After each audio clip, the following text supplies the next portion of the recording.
They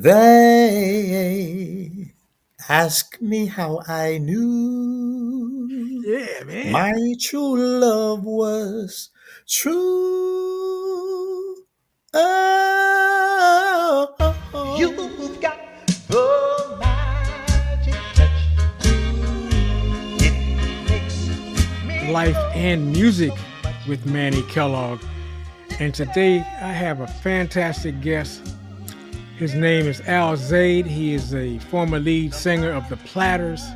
He's a songwriter, and I am just delighted to have him on the show today to share some of his R&B stories with us about the Platters and all the people he's worked with.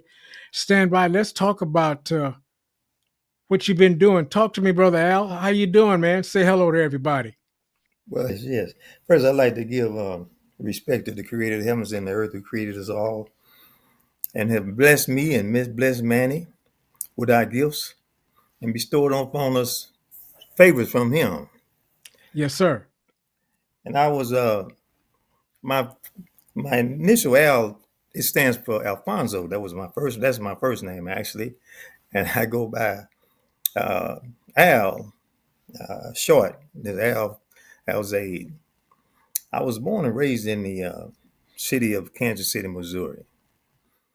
And I since I was a young child, I had I had a feeling in my soul and in my Okay. heart that I was one day enter the that I would one day be a singer. I just thought like that, you know. And I come from a family of entertainers and in the music world. Okay. Many of them in my family are in the music world, so it's kind of a natural thing when you have relatives and it's in your blood. I Right. say that, Right. and uh, and I guess the fact that I also have a mixture of other races in my blood, man, Indian, American Indian, and also African descent, Yeah. and all those things come together, and I guess that helped me, bless me. That was one of my blessings to have a voice that I have. And that Uh, one, you do have a great voice. yeah, well, thank you. I Well, I knew from I used to ride with my father. My father used to listen to the blues. My father was a guitar player. He played a little guitar and he sung a little bit, yeah. but he didn't really, you know, get in too deep into the music world.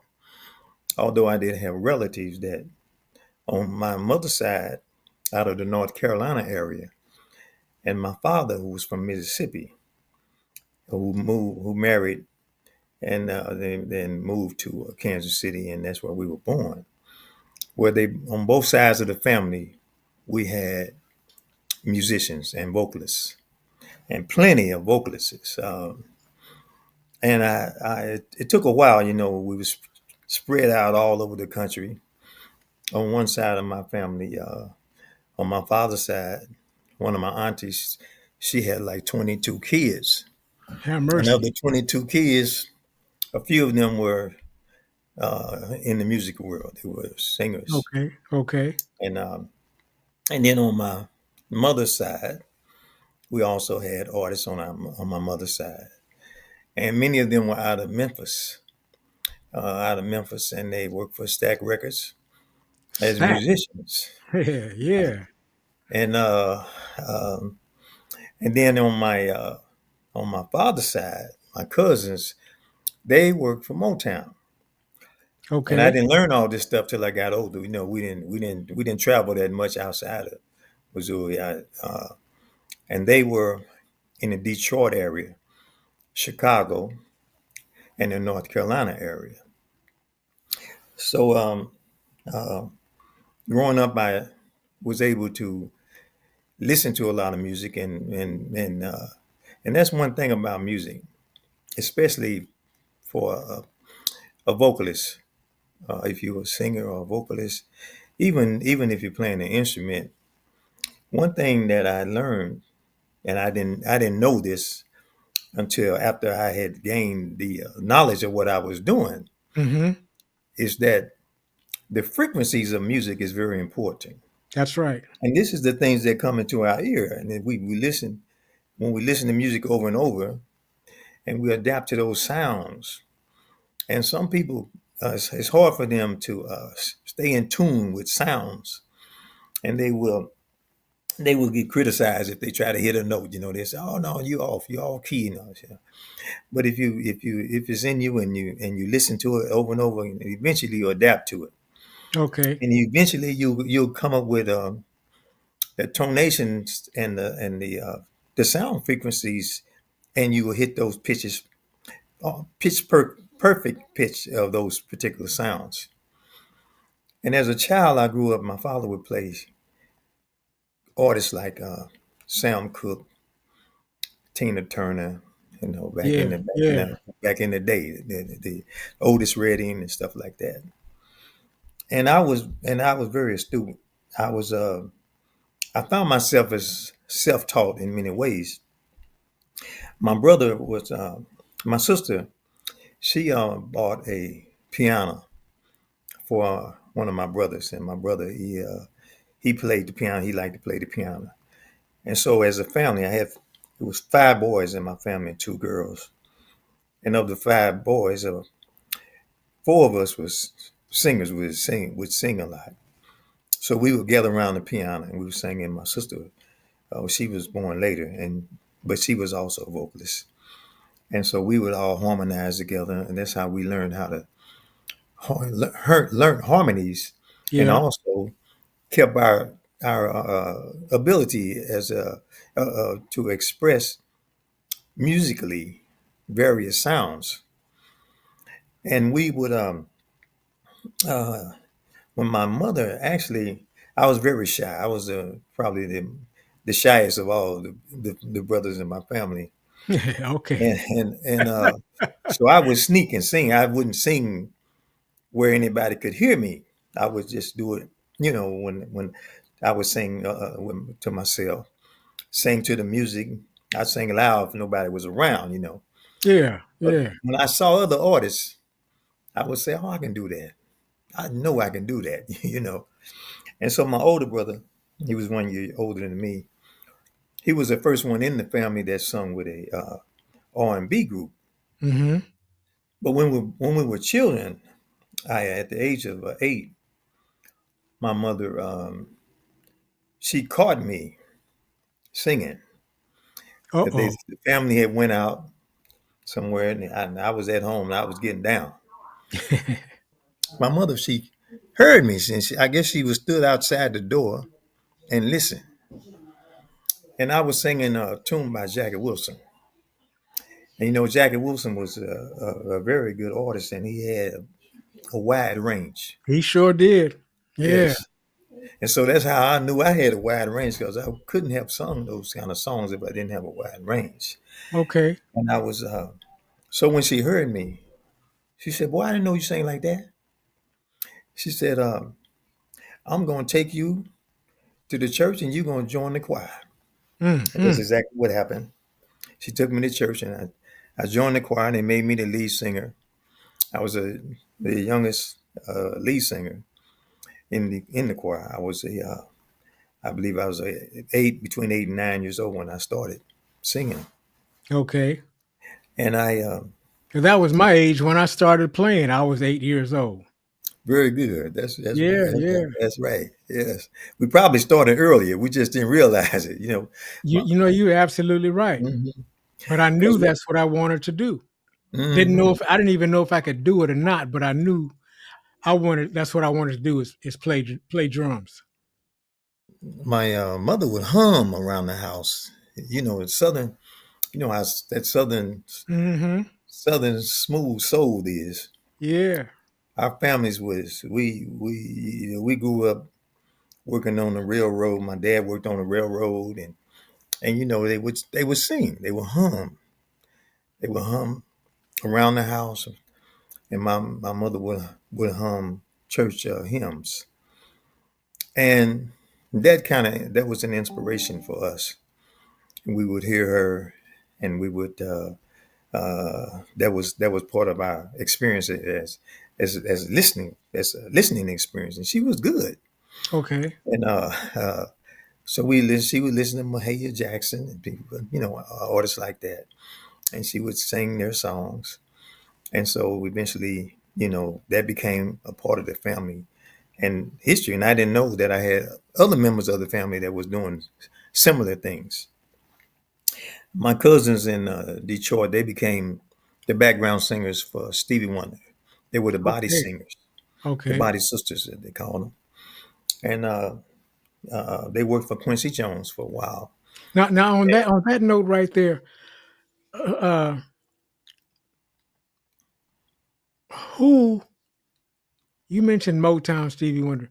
Who were some of your influences uh, to get Yes, you in? Come on, talk to right, me. right. Yeah, my influence. I started off. Sam Cooke was the first artist that I remember Okay. really, really loving his music, and I was I loved the well, my voice was tenor, and I knew that. And they put me in the choir. They made me an alto, but they was really saying I was a first tenor. I sung first tenor and second tenor, Yeah, you and do. so my inspiration was those any artists that sung tenor. And matter of fact, we would have little contests one among each other in our community, where the singers we sang on the corner and all this way, just like they did back in the day. We sang Yeah, on the corner, yeah. and we'd be competing with one another. And so there were some artists that we would get up and we would imitate. Gene Chandler was an artist, one of the first artists that I would do his music. Gene Gene Chandler. Chandler. Well, there was Sam Cooke, Gene Chandler, and then there was Jackie Wilson. There was Smokey Robinson. Yeah, yeah. All these were tenor singers. Clyde McDowell, I don't know if you remember him, but Clyde McDowell. And I would learn all their songs and I would sing their songs. And Hmm. that really helped me out. That helped me to this day because I was my verse that made my versatility very very broad. I was very Okay. broad and versatile, and but I still was shy as a singer. So even though I sung in the choir, and me and my brothers we formed a group, my other brothers they would lead more than I would lead, but at some time I would lead. And so as I grew older, and I started searching out in the musical world. My dad would take me places, and uh, I when I went eventually, I wouldn't sing in school. I was too shy. I wouldn't sing in school. I was on a me and my brothers. We were on boxing teams. We boxed, so I boxed for a while, but I wouldn't sing in front of people too much, unless it was Okay. in my neighborhood or in the church. But uh, when I graduated from high school, and I grew up in a neighborhood. The great neighborhood I grew up in, we lived we lived in the neighborhood with some of the Bloodstones. Bloodstones were my classmates. Okay. Yeah, and Boy, so that was a great group, man. very great group, very good Boy, they group. were good. Yes, That and lead singer, his name was Al too. oh yeah, that's right. And they Now you talking about a first tenor, he was way up there. oh yeah, yeah, He was yeah. almost a That was soprano. Harry Williams. He recently passed away. Yes, yeah, Matter of fact, all of them passed away. yeah. But may God have mercy on their souls. Um, I would go to practice sometime and listen to them when they would have a rehearsal, and they were very very much of an inspiration for me and my brothers. And some of them lived in Lee Summit, which is a good little ride from where I stayed in Kansas City. And me and my brothers, we were like paper boys. We rode on a route. We started working when we were kids, very young, 9, 10, 12 years old. We was working. Yeah, And yeah. so that's what we did. Instead of participating in a lot of sports and stuff, other than boxing, we would work. And Dad would take us out on farms and stuff like that. And we worked, and that's how we earned our money. And so and I had to stay sharp. I was all like I had that thinking mind. I grew up. Yeah. dressing a certain way and like that. And that became a part of my life as an artist. And so when I graduated from high school, and I I took a class in theory, music theory. Hmm. I eventually I went to Charlie Parker Foundation, Music Foundation in Missouri, in Kansas City, Missouri. I know. They, Yeah, I know what you're talking about. they started the Charlie Parker Foundation there, and I went to the military. When I went to the military, right after that, my brother went into the military, and my brother was a he ended up singing with the military orchestra, and Okay. myself. I didn't start right away in the military singing. I still was shy, and so it was happening. I was on base at one time. I ran into a young man that was looking for putting together a group, and he had a little sign up at one of the halls that we had they had for rehearsals and games and stuff like that. Yeah. And so I went there and I said, I'll check you guys out. And I came in. So they liked my voice, and one of the guys was from Detroit, and the other guy, one of the guys was from uh, Louisiana, and the other guy was from Chicago. So we formed a group, and we called ourselves Aerosonics, and we did a lot of different groups, Shy Lights, and do groups like that. We did a lot of stuff like that, Yeah. and and I I still hadn't performed live before a group of people. And what happened was there was a the the place that we would go to have recreation, amusement and recreation. They had a little center there, and they had a Hmm. cafeteria and all this, and they would have music on Wednesday, I believe it was, And this was still in the military. in the military. Yes, Okay. Yeah. and they had a contest was going on, and there was a guy. There was he was a southern. He was a southern young brother, and he sung like Wilson Pickett. Mm. Man, he was very good singer. He could really sing that Wilson Pickett songs, and he would win every week. And I was like, every time they have a contest, he would win it.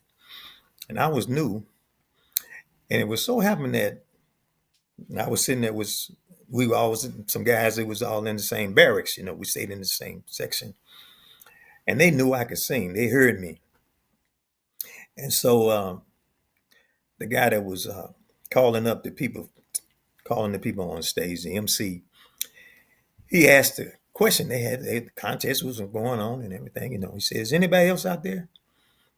And I wasn't gonna say anything. You know, Yeah. what Yeah. the guys did was they said, "Hell can sing, man. You can win the contest, man," because they was giving away some champagne, and they wanted that champagne. Myself, I never did drink alcohol, so I wasn't interested in it. So anyway, they took me and threw me on the stage. And that was my first introduction to that kind of audience, um, by myself singing a solo. And so me and the guy tied. So then we had a runoff, and then I won that. All right, man. And after that, you couldn't get me off the stage. Have mercy. Have mercy. Well, okay. You know what? I'm gonna jump in. I'm gonna jump in right here. Uh, who were some of the artists, man, from that point that you have worked with? Let's talk about that in your history and how you got in to the Platters and working with Zola Taylor. Let's talk about Mhm. that. I'm sure the audience and guests would like to know. Go ahead and let's talk. Right. Okay. Now I when I was in the military, I sung at a club. Like I went out, I went off base and found me a group to work with, Yeah. and they were actually the house band of a club in Columbus, Georgia. And at the club, a lot of artists came there and they backed those artists. Um, and most of them were blues artists. Okay. Uh, Etta James was one. They backed Etta James, and I was the opening act. That's how I got a lot of experience as in the profession as a professional artist. So I would open for those various groups. And then after I got out of the military, before I got out of the military, I ran into a guy named Oscar Tony Jr. He was a blues singer, Mm-hmm. and he had a hit song that was called "Down on My Knees." It was a blues tune, and he was from that area. And so he worked with me. He wanted me to be a blues singer, so he taught me a lot about singing the blues. So he was like a mentor for me. So he Okay. introduced me to Johnny Taylor and a lot of artists like that. And we would go to concerts together and we would talk. He would go over music with me on my voice and all this. And so I he took me to Macon, Georgia to get a record deal. Yeah. But I was in the military, so I couldn't sign. Okay. And I went to Otis Redding's the studio that Otis Redding and Redding uh, uh, did some recording out of, which was at that time was ran by his wife. And I don't remember if he had passed away then. I think he had, but his wife was running the studio at that time. And and I saw all the pictures, Clyde McDowell and D. Clark, all these guys on the wall. They were really excited about it. And they Yeah. said, "Well, as soon as you come out the military, come back, and we'll set you up. We like to see if you could join our team." Well, I got out the military. I wasn't going nowhere but home, so I didn't go back. But when I reached Kansas, when I went back to Kansas City, I ran into a gentleman and we formed a group. He was already had started a group and he wanted me to become the lead singer. So I worked with them for a while and we did the same thing. We had a booking agent and he booked us. The first artist he booked me with often was Al Green.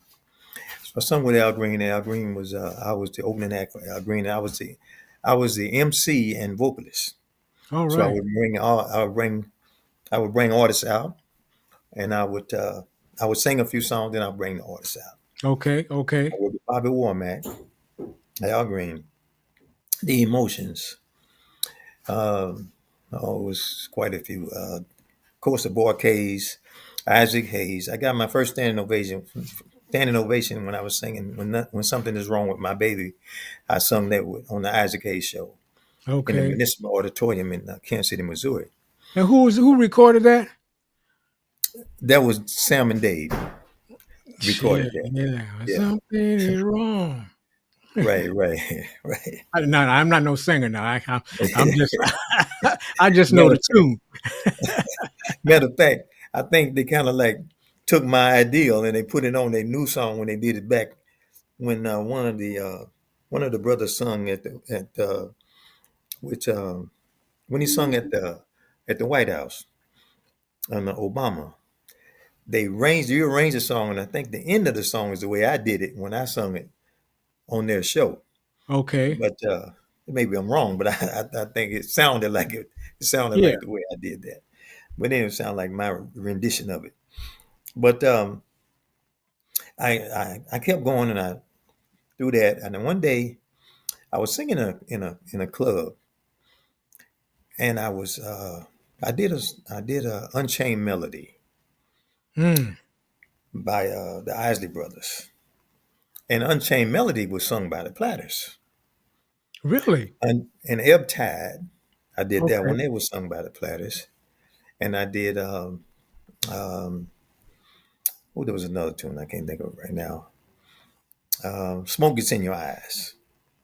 And then Okay. there was a lady that was in the audience that worked with the Platters, and she was from Kansas City. I never met her because she stayed on the road a lot, and she came up to me and she said, "I like your voice.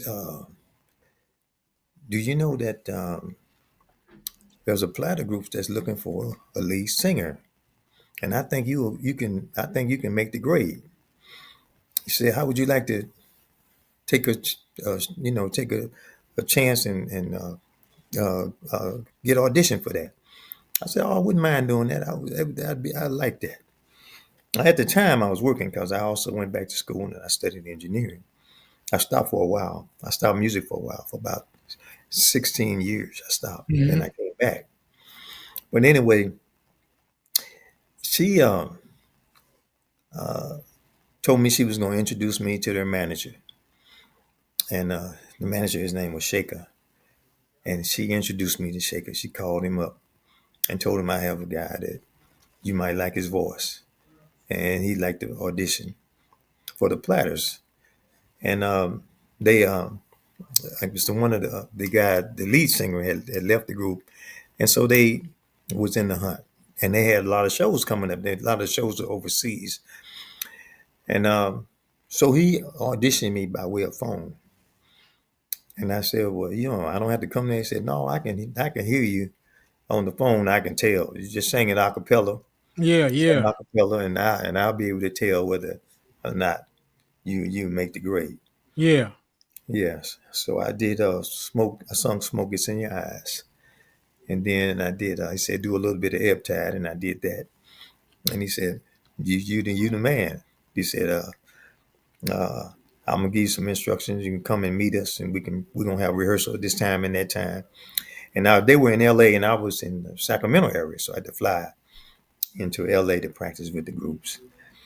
And so, You know what? You on a roll, man. yeah. Can you give us a little bit of a smoke gets in your eyes? Can you give us a little bit of that? Oh, you Since you you gonna check me out? I can do a little bit. I think I can see. Let's see.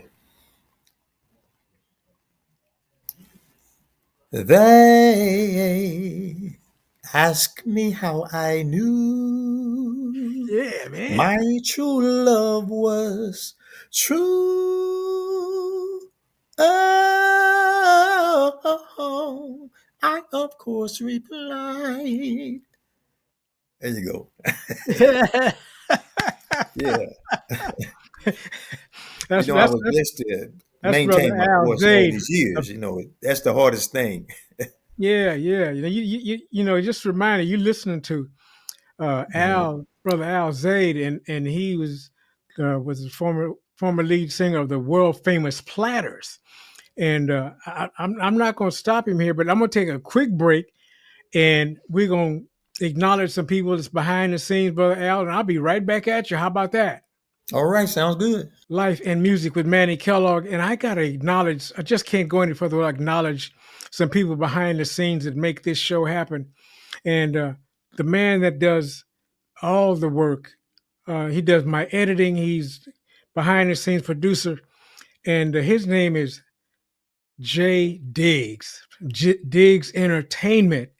And if you ever need somebody to do your editing, splicing, and all of that stuff, you just look up Diggs Entertainment, and that man can definitely help you. As a young brother on the move, on the rise, and you're going to hear a lot from him. And I'm not going to prolong this. I'm going to get right back to our guest, uh, Brother Al Zaid, former lead singer of the world famous Platters. Are you there, brother? Let's talk. Yeah. So after the audition, then I went to. I think I did my first show was in Brazil Okay. with the Platters, um, and the Platters group performed in well, I don't know, something like 18 or 20 some countries. Mm-hmm. Um, and then I was with Zola Taylor's group. Okay. Now, the history of Zola Taylor goes back when Zola Taylor was the first female singer that came in with the Platters. They started out with 4 or 5 guys, and eventually they went to 3 guys. 3 guys. They went to 3 guys and a girl, a female singer, or 4 guys and a female singer. Okay. And Zola was a female singer. Um, and eventually, just like the Temptations, they all the groups they have problems and they break up. And the group broke up after Tony had got he had started having some problems and he had some health problems, and so Mm-hmm. the group eventually broke up. Okay. Uh, Before that, they went to Sonny Turner joined the group, and he started singing as the lead singers. And they changed their style a bit, and they didn't really get that far with that style, so they really went back to mostly singing the original hits of the Platters. And I know that from my the knowledge of the Platters, they had something like 40 some or more hits in the Billboard 100 Okay. list of hits. So Now, before I worked with you, uh, I worked with Sonny Turner. right, 'Cause right. he was in Las Vegas, and he heard me play one night and wanted Hmm. me to come audition for his group. And I worked with Sonny Turner, traveled to Japan and places like that with him. And then I came back, and then I think that's when you contacted me, and then I started working with Al Zaid Platters. Right, right, right. That's, Yeah, I see. I got some yes, history on that. I remember. yeah, yes. And that was really a beautiful experience because I had to bring together a group, and we had a show coming up, and I said, let me what am I going to do here? Because some of the guys at that time, some of the guys had to go overseas, and I was doing something else, so I wasn't able to go overseas with them at that time. And I had gigs coming up myself because I also booked. I did some booking, and I had my own. I had AZ Music Production was my company, and I did my own bookings and stuff. Right. And so I had to put together a team, and I got some of the other platters that I work with, and then we went in and we met you and some other musicians, and I put together out of the Sacramento, California area, and that was a very good experience. Uh, it was a blessing to meet you, Oh, Manny, likewise, likewise, brother. and Assalamu work with alaikum. you. And then I started doing other shows with you also, with just behind myself. And me and BJ Mitchell was the bass singer, and we formed a little thing together, and we called it the Golden Voices of the Platters.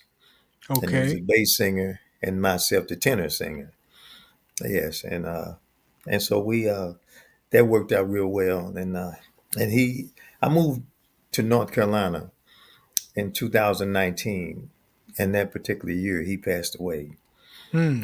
And so of the lead singers, I'm one of the few that's left of the lead singers that work with Okay. Zola Taylor Platters, and there might be other guys that I don't know that work with Herb Reed. Herb Hmm. Reed, their team was on the East Coast, and we were on the West Coast, Okay. and there was like we couldn't cross the Mississippi, and they wouldn't come on our side. So that's how Oh, we worked it out. really? Why? No, Yeah, why was that? because the contracts and stuff like that, and Zola stayed in court trying to get rights because if you're not of the group when they first began, you're not considered original. Right. So they would not call her original. So eventually she got some rights and they called her Zola Taylor, an original member of the Platters. But she could only call her group the Zola Taylor Platters.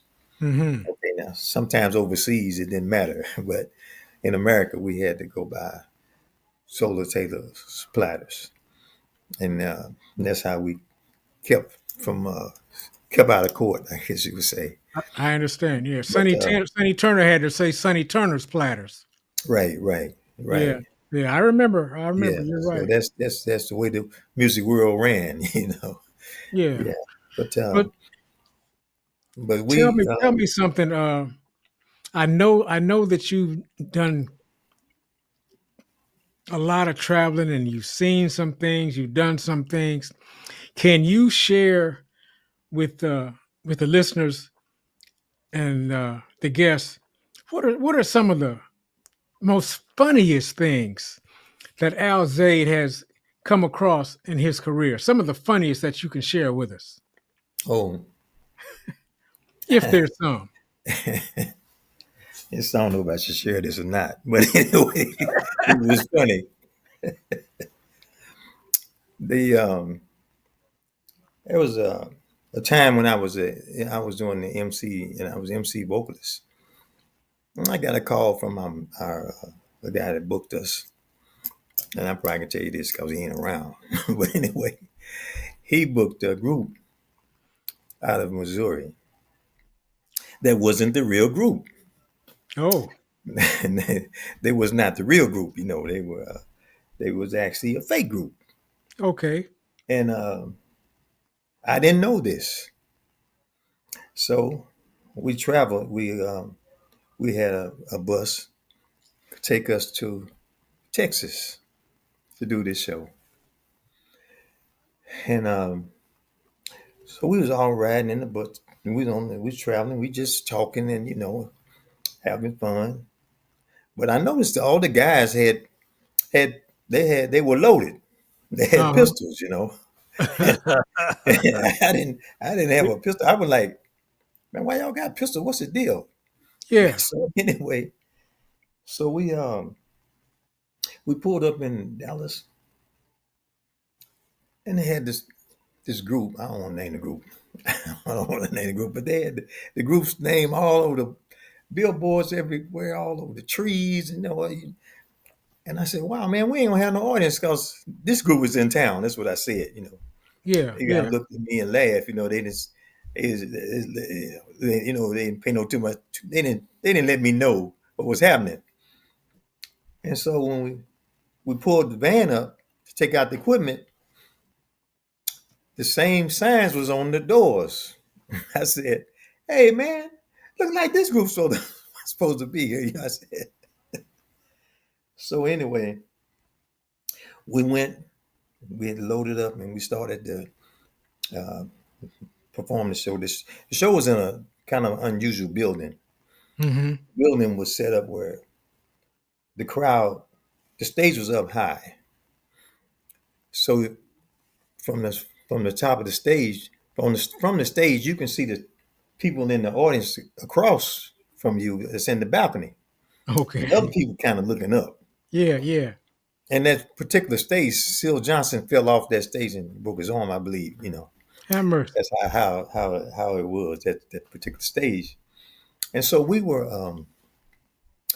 I was the MC, and I started.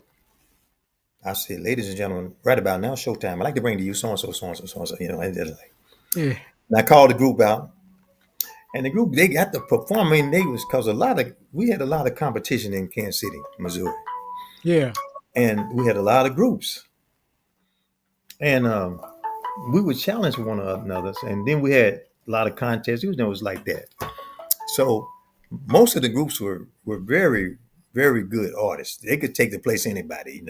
yeah, And yeah, but they would sing with their own styles also. And uh, so I called the group out. And I started singing, and the people they was enjoying it. And then I would say, then I called the group. When I called the group out, announced they was coming out and called their name. And they came out. They did their little steps and everything. But they were getting older. These guys they were getting older, and their voices wasn't quite right. yeah, yeah. And so the audience started acting kind of strange. Like you could hear them talking and stuff. Mm-hmm. Mumbling and stuff. Yeah. So they did some songs from other groups also with the group that they were supposed to be imitating. Anyway, they started to sing "Have You Seen Her" by the Shy Lights, and their voices was cracking and all this. Mm. So the audience started to booing them. This is the funny Whoa. part about it. They started booing these guys, and then I had to close the show out and take a break. Mm-hmm. And I could not believe that the guys decided to walk to the stand and to the food stand and get them some food. you know. Yeah, So yeah. They all got dressed, changed their clothes, and I told them, I said, I'm not walking with you guys because y'all ain't no telling what's gonna happen here. Now, this is a group that you were singing with as well. I wasn't singing with them. I was the opening act, Okay, and okay, I was bringing them out. okay. And so I let them walk by themselves, and I walked behind them. Yeah. So there was a group of guys that came up behind them, behind the guys, and they had their albums with them of the original group,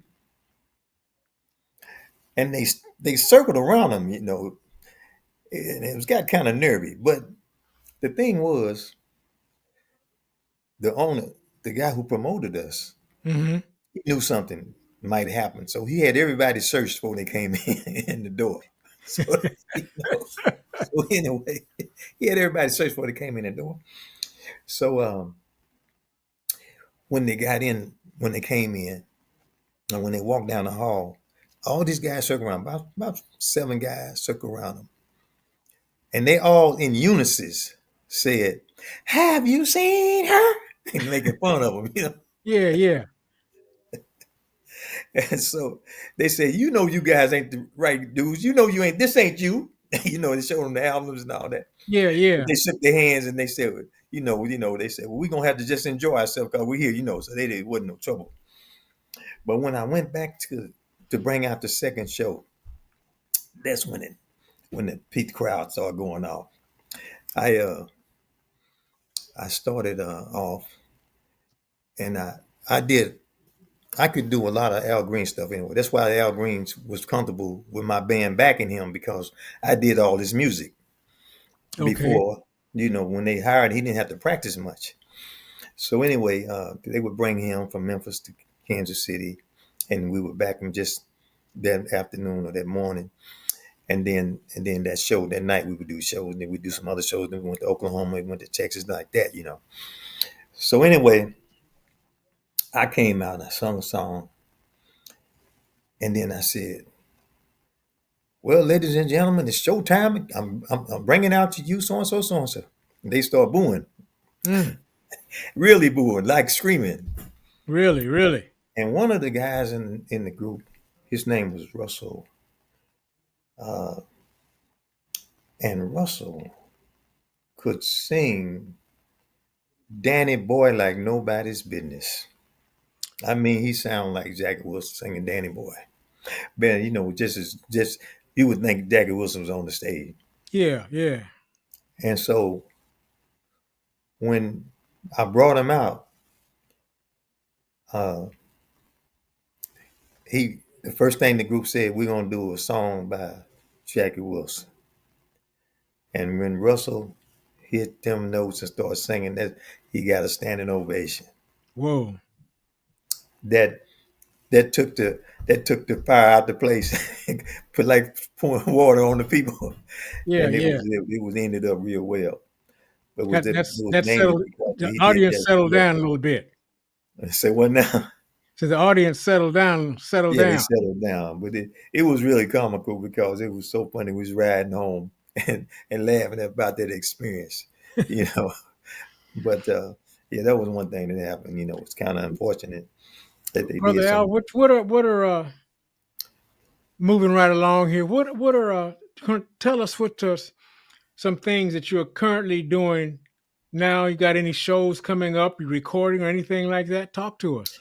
Yeah, I have this is a let me show you. Let's see. This is one of the first CDs when I came back when I started.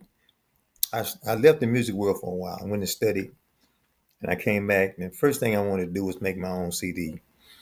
So I came. This is the first. This is my first CD that I made, Okay. and I don't know if you can see it, but it's titled "You That I Need." And okay, I see And I that. did Yeah.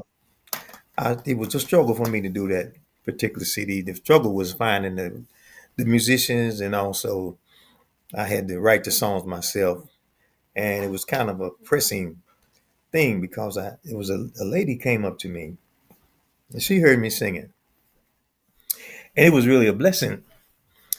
And in disguise, I met her, and she heard me singing, and she said she used to play piano, and she was really had a love for music, and she was going through a thing, and and she uh, she said, how would you like to record your own music? And I said, I would love that. Mm-hmm. So she said, well, if you're really serious about that, if you can get somebody that can do the music for you, an arranger or something like that, she said, I'll sponsor it, and I'll fund you every dime of what you need for that project. Fantastic. Yeah, and I I just really couldn't believe that. Yeah. And so I kind of went on my uh, intuition about it, and then I said, well, I'll look around and see if I can find the right musicians. So some guys I talked to, and they were pretty expensive. And one of the guys I talked to, I liked the way he played, but when I started paying him for the work, I didn't like the arrangement. Mm-hmm. So I started looking for another person, and I found the guy, and it didn't work out that well because the guy took advantage of her. And what happened was I told her I found the guy, and so she was in a hurry, and she rushed it, and she contacted him, and he told her to come to his office and talk to him about doing a project for me, and he will go over the prices and all that. So when I got the call from her, it was like really too late. Mm. He had already took her for a lot of money, and I was working in the field, and at the time I was on a ladder. I almost fell off the ladder when she told me. She said, "Well, I already paid him so much money." I said, "What?" So it ended up that we had to go to court over that and practically start over again. And so she, I said I didn't want to do it after that. But she Mm-hmm. said, "No, go on. You didn't break me. I can still handle that." And so this time I wrote the music. I had a friend who was a blind pianist that was very good. His name was Jimmy Malone out of Missouri, Kansas City, not of Kansas City, not Kansas City, out of Sacramento. And he was a very good musician and a good arranger. Mm-hmm. So we talked it over, and I said, so he said he told me if you can sing the song, I can do the music, and that's where we went. And Fantastic. so it took Fantastic. us a few months, and I came up with the CD, uh, "You That I Need" is the name of it, and you can find that on Spotify and other networks, Apple, you know. You And want to I, hold it up again so we can see it? oh yes, Yeah, yeah. I, Mhm. I you don't know, kind of blurry there. yeah, You can you? I kind of see it a little. You that I need. Yes. Hmm. And you can Yes, pick that up on all the platforms, Spotify and all that. right, right. Very good. There's an R&B. It's R&B tunes on there. I did a couple covers. I did a cover by Smokey Robinson, uh, and I did that because a lot of people liked that song. Like they say, you sing like Smokey. So, so I said I'll do a Smokey tune. Yeah. And I had an experience with Smokey. I had a not Smokey himself, but I auditioned in Kansas City, Missouri when I was young. I auditioned for Motown, and at the audition, after the audition, I think I was singing some artist songs, some songs by single artists. And when I finished, they said, "We take you, man, but you sound too much like Smokey, and we don't need another Smokey." Yeah, yeah. So anyway, um, I just took it, just a just a as a lesson to learn. I took it as a lesson, and I went on with that. But later on, I started doing some Smokey tunes because I really didn't do many Smokey tunes at that time. Hmm. I did "Ooh Baby Baby." That's how I won the contest. Actually, I That's did that's a, "My that's Girl," and then I did "Ooh Baby Baby." that's a signature Temptations song was one for of my him. favorite groups, also. Yeah, Yeah, go on. yeah. Mhm. Well, let's move right along. We got to keep moving. Do you have any? Do you have any up and coming shows? You got any shows coming up you Oh want to yeah. talk Now let about? me tell you about my other CD too. I had another CD. Go right ahead.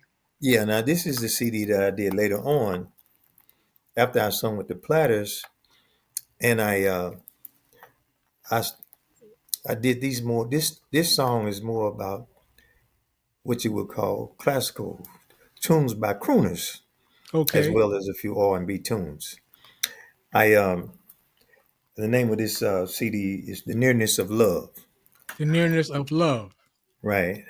And Okay. I did this CD after I got into singing with some of the jazz groups, and I started doing standards Okay. and after the Platters.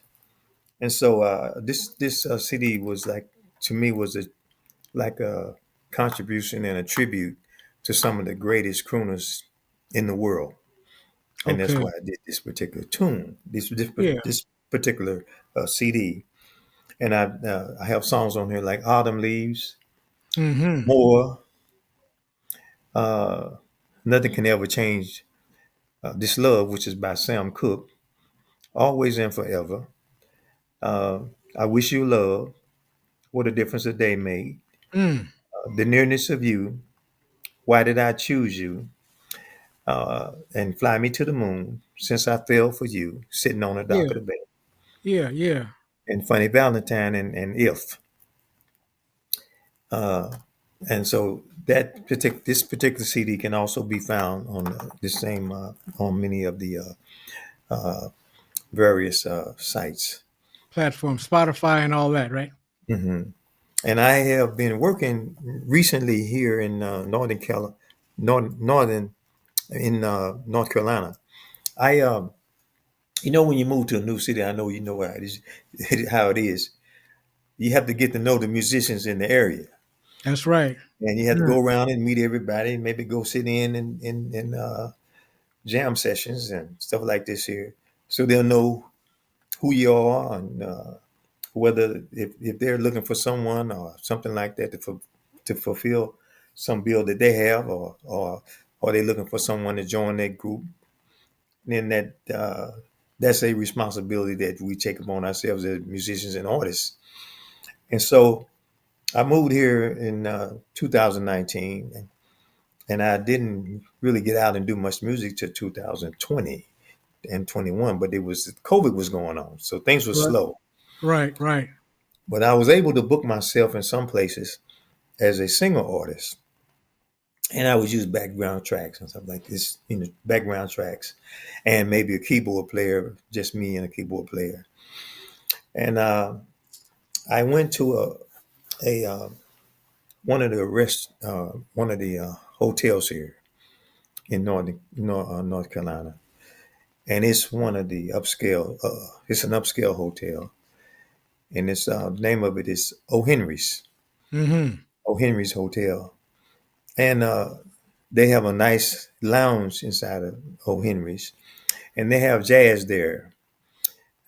Thursday at that time they were having jazz on Thursday and Saturdays, and I like the atmosphere. I like the atmosphere and the fact that the lounge was a place where you could sit down and just enjoy the music. And they generally had like a 4 to 5 piece band there. Okay.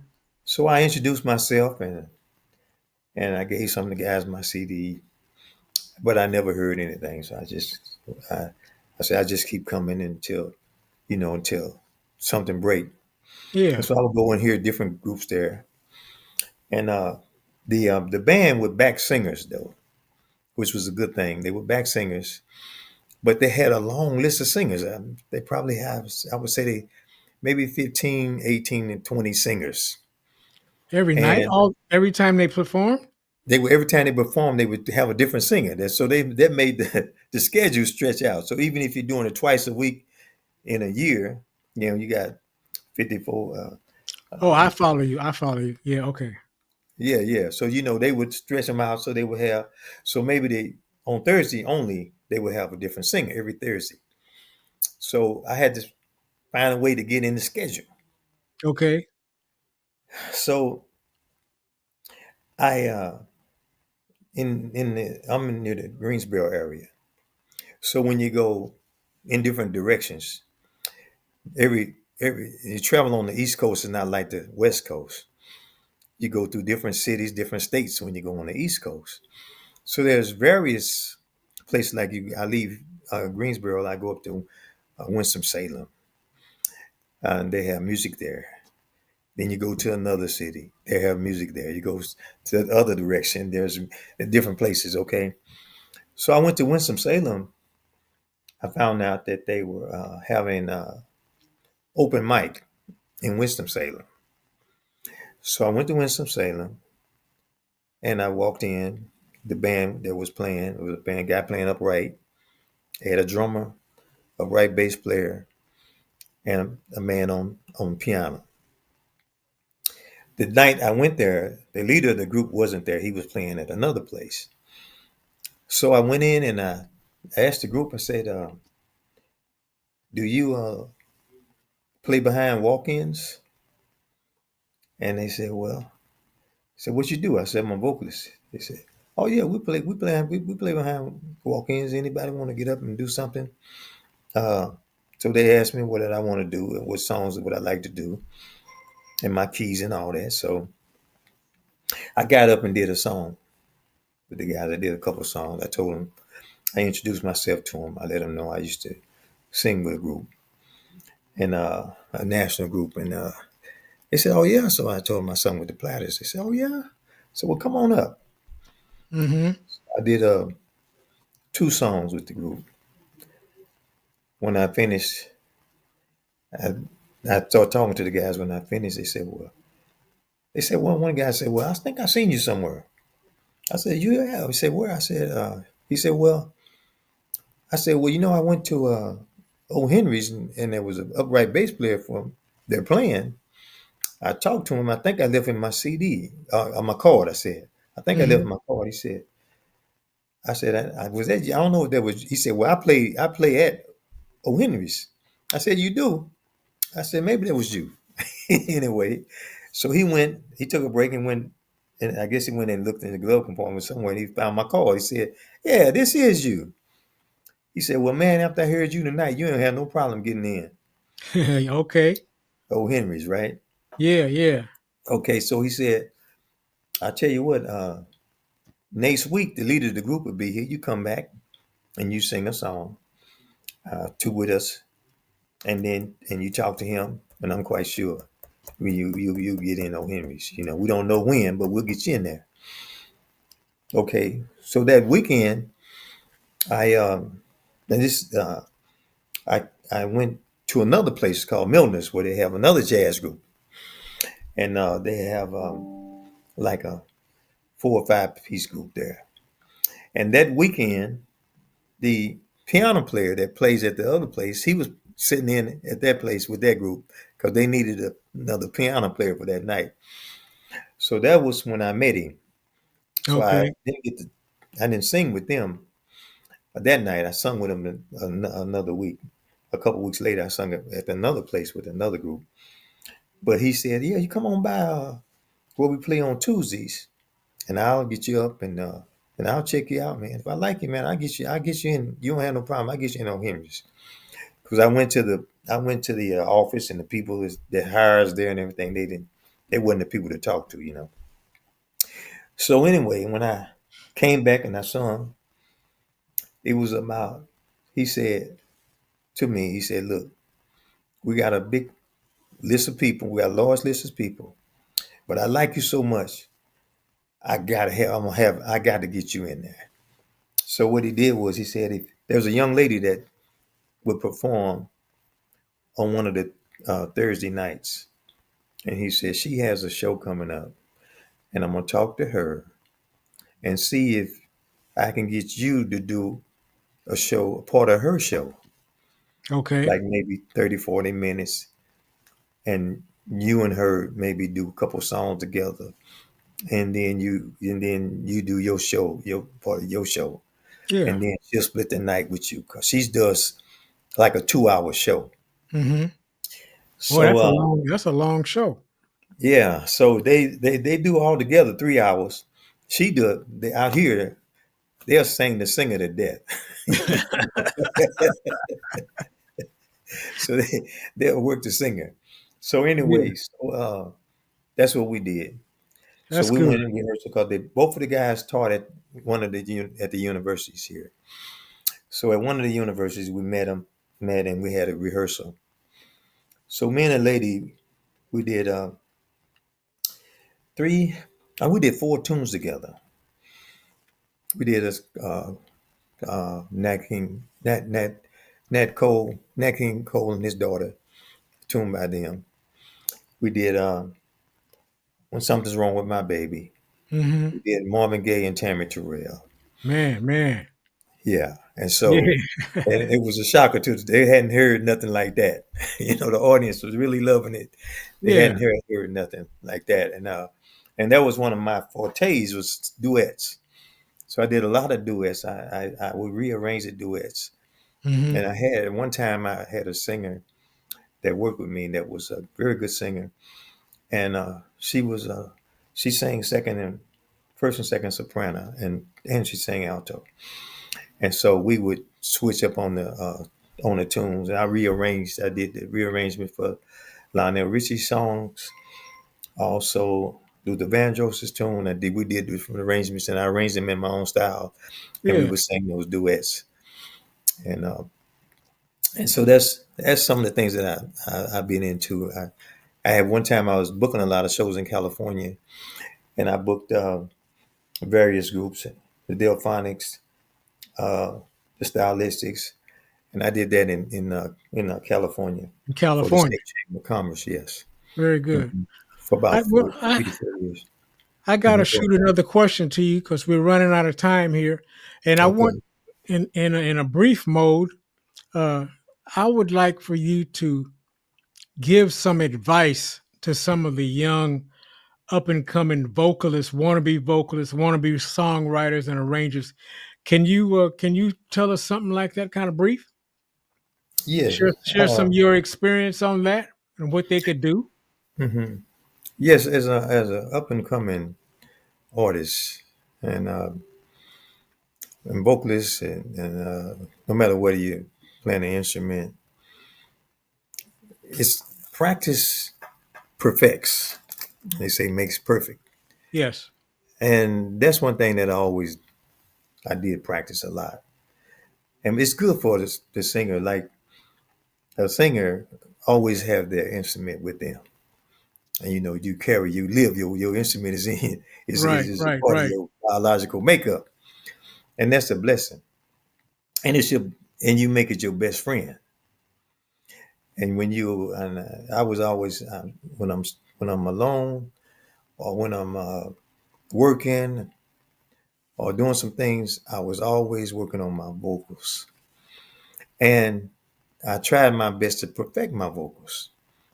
And one way I did it, I got me a little machine one time because I was self-taught, mostly self-taught, Okay. and I didn't sit up under a someone just training me how to hit Yeah. notes and all that. But I learned my ear, I had a sharp ear, and I would listen well. And I would, I got me a small, a little, I call it a little PA system. Like you got one that they got them now that they roll on wheels. They so small, Yeah. and I got me a headset so I could hear myself. Because the only way you can hear your voice coming out is do like this, you know. So I learned that from when I was young. That when Okay. you hear your voice like this, you hear your real voice, and when you hear it back here, it don't sound the same. Okay. Matter of fact, you might not like your voice. So I would put on the earphones, and I would work on my tonation, making sure I'm hitting the notes properly, but also work on my style Mm-hmm. because I could hear me. And that's the main thing about an artist. But we go up, you learn a lot of other people's music, and you listen to their music, and and sometimes you want to be them. You just Yeah, trying to yeah. you imitate them so to the T. You want to be them. Matter of fact, you might even think you sound like them, but you forget about yourself. The idea is you gotta listen to them, but Hmm. create your own style. Is that Right, what that's right. yeah, yeah. I know what you're talking Hmm. about. Yeah, Yes, yeah. and be you have to be creative, Yes. and you do that, and you have to think of what you can do with your voice and what you do. What if you're saying different artists? You can take a little bit of each from each one, and then you form your own, structure your own style Yeah. from that. And I learned that even though I was singing the Platters music, and I was BJ Mitchell was a very good teacher. He taught me to sing uh, like Tony Williams, Okay. and I would hit a note, and he said, "No, you can't do Al Green here. You got to do Tony Williams only." Yeah. Yeah, and so we would to our best of our ability, we were one of the, I would say, one of the best examples of that music because we tried to stay, keep that music as it was originally done. Now that's an art in itself, but a lot Very of people difficult. that, Very difficult. yes, and so many people that do that, they never learn themselves, so they only sing that. Okay, Hmm. they only sing that particular artist that they're imitating and or showcasing, and they never really master their own ability. So that's one thing that I encourage any artist to master your own ability. You listen to yourself and And take care of yourself. Um, I at one time I felt like I was losing my voice because I was straining this, and then I started taking care of myself a little better, making sure I eat the right foods. And for a singer, smoking is harmful to a singer, sure and is. sometimes your voice will not.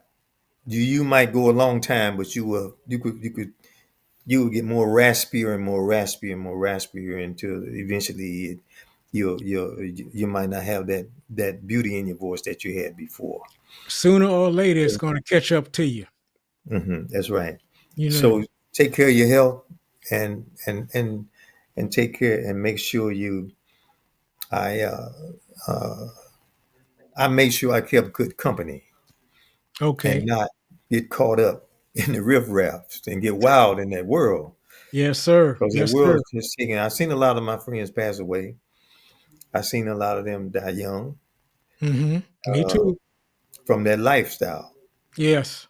and that lifestyle is probably in some cases better now than it used to be because when they were out uh, doing a lot of drugs and stuff, it wasn't it wasn't it was common for you to walk in a room where they're having a rehearsal and see pictures of cocaine, bowls of cocaine, Pictures.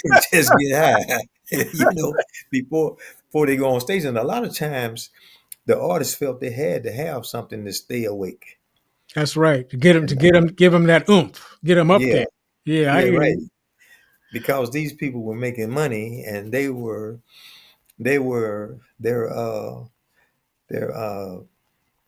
I guess you would call it they were their money maker. Again, Yeah, James yeah. Brown say shake your money maker, but that he talking about a woman, but that was their money maker. You were their That's money right. maker. That's right. That's And you right. You might were be making much less than the guys that were pushing all this. They were making much more than you, but they were working you to death for their that- money. yeah, yeah. On Mhm. that note, man, I got one last question to shoot at you. Uh-huh. We're just about at the end of our. I hate to say it, but we're down to the end of our Yes. time here. But what were some of the best shows that you can recall?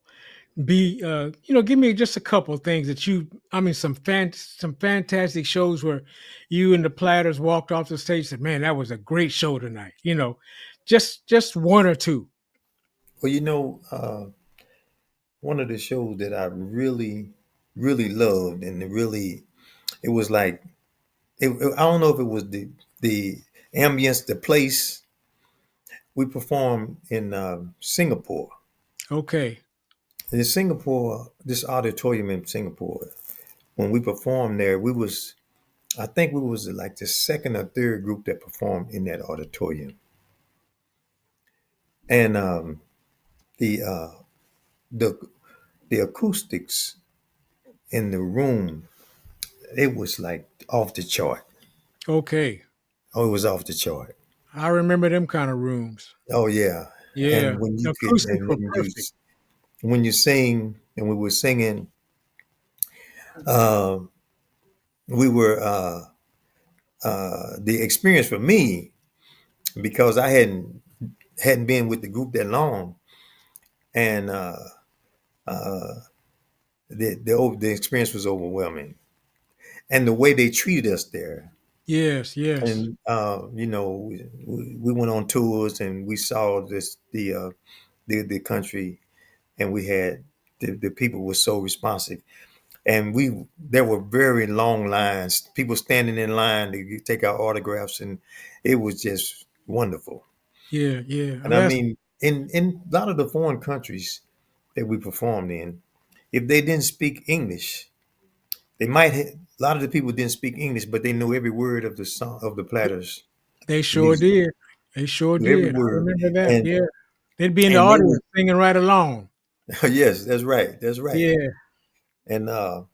And they uh, they enjoyed it. You can tell they enjoyed it, and it was like in the old days in America when it was you could go to places now and the people slow down. You only probably they looking at you. They might not even clap, or they Yeah. might Yeah. clap a little bit. Yeah. But Yeah. they were really seriously in love with the Platters. They enjoyed it.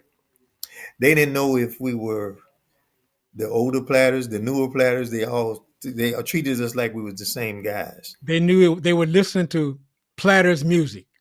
Yes. Yeah, I know Hmm. just what you're talking about, man. I Right. remember playing with you guys, with you, Hmm. and your Platters, and when I played with Sonny Turner, we traveled abroad. It was the same way. We went to Japan, and I'm gonna be quick. I'm trying to hit this real quick here.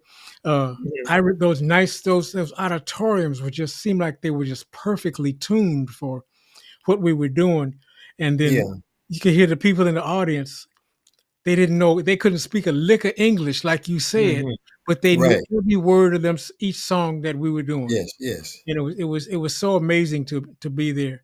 I just brother Al, I want to thank you so much, man, for Oh man, it's a taking. pleasure. I really enjoyed being on your program, Yeah, and this and I need to thank you for taking time out of your busy schedule, man, because I know you're busy, brother, and moving around, singing, writing songs and stuff. And again, I just want to thank you, man, because it's been a pleasure.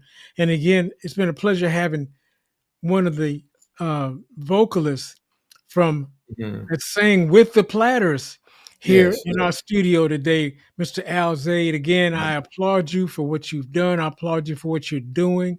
Again, brother Al Zaid, thank you for being my guest today on Life and Music with Manny Kellogg. And man, I hope to see you again soon. And on that Okay. note, I got to acknowledge again my sponsor, who is Diggs Entertainment, who does my editing and Hmm. co-producing and all that stuff. Diggs Right. Entertainment. If you need somebody to do editing and all that stuff, Diggs Hmm. Entertainment is the Yeah. man for you. And All on right. that note, brother Al Zaid, I'm gonna do like the impressions used to say. I'm gonna say, man, keep the music alive, and till we meet again, brother. Assalamu alaikum, and keep on pushing. All right. Well, alaikum assalam. I hope to get down there with you down there in where you in Washington, near Washington D.C. I'm in Woodbridge, You Virginia. in you in Virginia. Yes, sir. All Yeah. right, my Well, man. I'm gonna hope to get down there with you someday and do something with you out there. It'd be wonderful, and likewise, brother. I All got a right. car, man. My car run good.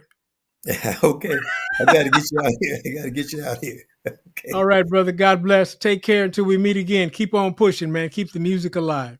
All right. God bless you, and then thank you, and you do the same. All right.